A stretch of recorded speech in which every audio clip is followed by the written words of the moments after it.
ಸ್ನೇಹಿತರೆ ನಮಸ್ಕಾರ. ಯೂಶಲಿ ಚೆನ್ನಾಗಿದ್ದರು ನಮ್ಮ ಹತ್ರ ಒಂದು ಪೇಷಂಟು. ಅವರು ಇವತ್ತು ಸೆಕೆಂಡ್ ವಿಸಿಟ್ ಬಂದಿದ್ದಾರೆ. 5 ತಿಂಗಳು ಮುಂಚೆ ಅವರಿಗೆ ಗರ್ಭಕೋಶ ತೆಗಿತಾರೆ. ಗರ್ಭಕೋಶ ತೆಗೆದಿರೋದು ಉದ್ದೇಶ ಬಂದುಬಿಟ್ಟು ಲೈಕ್ ಹಾರ್ಮೋನ್ ಇಂಬ್ಯಾಲೆನ್ಸ್ ಆಗಿ ಫೈಬ್ರಾಯ್ಡ್ ಆಗಿರುತ್ತೆ. ಗರ್ಭಕೋಶ ಯಾಕೆ ತೆಗಿಸ್ಬಾರ್ದು ಅಂತ ನಾನು ನಿಮಗೊಂದು ಕಿವಿ ಮಾತು. ಎಷ್ಟೊಂದು ಜನ ಒಳ್ಳೆ ಡಾಕ್ಟರ್ಗಳಿದ್ದಾರೆ, ಅವ್ರ ಹತ್ರ ಹೋಗ್ಬಿಟ್ಟು ಟ್ರೀಟ್ಮೆಂಟ್ ತಗೊಂಡು ಅದನ್ನು ಹಾರ್ಮೋನ್ ರಿಪ್ಲೇಸ್ಮೆಂಟ್ ಥೆರಪಿನೋ ಅಥವಾ ಬಯೋಡೆಂಟಿಕಲ್ ಹಾರ್ಮೋನ್ ರಿಪ್ಲೇಸ್ಮೆಂಟ್ ಥೆರಪಿ BHRT ಅಂತಿದೆ, ಆ ಥರ ತೊಗೊಂಡ್ಬಿಟ್ಟು ಅದನ್ನು ಫೈಬ್ರಾಯ್ಡ್ನ ನಾರ್ಮಲ್ ಮಾಡ್ಕೊಳ್ಳಿ. ಸೊ ಹಿಸ್ಟ್ರೆಕ್ಟಮಿ ಮಾಡ್ತಕ್ಕಂಥ ಅವಶ್ಯಕತೆ ಬರೋಲ್ಲ. ನಮ್ಮ ಹತ್ರ ಇಲ್ಲಿ ಬಂದಿರೋ ಪೇಷಂಟು ಜಸ್ಟ್ ಹಿಸ್ಟ್ರೆಕ್ಟಮಿ ಆಗಿರೋ ದಿನದಿಂದನೇ ಅವರಿಗೆ ಸಿವಿಯರ್ ಪೇಯ್ನು ಮತ್ತು ಇಂಬ್ಯಾಲೆನ್ಸ್ ಜಾಸ್ತಿಯಾಗಿ ನಡೆಯೋಕ್ಕೆ ಬರ್ತಾಯಿಲ್ಲ. ಸೊ ಅದಕ್ಕೆ ಏನು ಸಂಬಂಧ ಅಂತ ಯೂಶಲಿ ನಾವು ಎವಿಡೆನ್ಸ್ ಪ್ರಕಾರ ಪ್ರೂವ್ ಮಾಡೋದಾದರೆ ನೋಡಿ, ಇದು ಸಿವಿಯರಾಗಿ ಆಸ್ಟಿಯೋಆರ್ಥರೈಟಿಸ್ ಗ್ರೇಡ್ 4ಗೆ ಹೋಗಿದೆ. ಅವ್ರಿಗೆ ಗರ್ಭಕೋಶ ತೆಗೆದು ನೆಕ್ಸ್ಟ್ ದಿನದಿಂದನೇ ಅವ್ರಿಗೆ ನಡೆಯೋಕ್ಕೆ ಕಷ್ಟ ಆಗ್ತಿರೋದು. ಅಂದರೆ ಪೇಯ್ನು ಜಾಸ್ತಿ ಆಗಿದೆ ಮತ್ತು ಇಂಬ್ಯಾಲೆನ್ಸ್ ಜಾಸ್ತಿ ಆಗಿದೆ ಅಲ್ಲಮ್ಮ, ಆ ಥರ ಇರೋದು. ಓಕೆ, ಸೊ ಮೇಯ್ನ್ಲಿ ಅದಕ್ಕೆ ಬೇಕಾಗಿರ್ತಕ್ಕಂಥದ್ದು ಆಲ್ರೆಡಿ ಹೇಳಿದ್ದೀನಿ. ಆ ಒಂದು ಹಾರ್ಮೋನ್ ಇಂಬ್ಯಾಲೆನ್ಸ್ನ ಅದು ಇನ್ನೂ ಜಾಸ್ತಿ ಆಗಿಬಿಡುತ್ತೆ. ಆವಾಗ ಬೋನ್ಸು ಸಿವಿಯರ್ ಆಸ್ಟಿಯೋಪೊರೋಟಿಕ್ ಆಗುತ್ತೆ.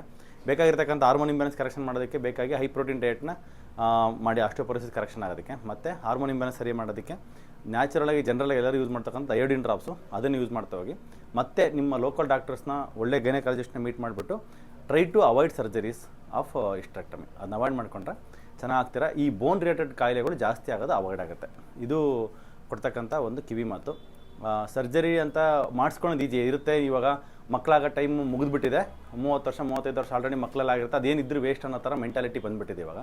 ಆ ಥರ ಅಲ್ಲ ಅದು. ಭಗವಂತ ಯಾವುದೇ ಒಂದು ಆರ್ಗನ್ ಕೊಡ್ತಾರೆ ಅಂದರೆ ಅದಕ್ಕೊಂದು ಪ್ರಾಪರ್ ಇಂಟೆನ್ಷನ್ ಇರುತ್ತೆ. ಅದಕ್ಕೊಂದು ಎಲ್ಲ ಬೇರೆ ಬೇರೆ ಆರ್ಗನ್ಸು, ಬೇರೆ ಎಲ್ಲ ಸಿಸ್ಟಮ್ಸು ಅದಕ್ಕೆ ಇಂಟರ್ಡಿಪೆಂಡೆಂಟ್ ಆಗಿರುತ್ತೆ.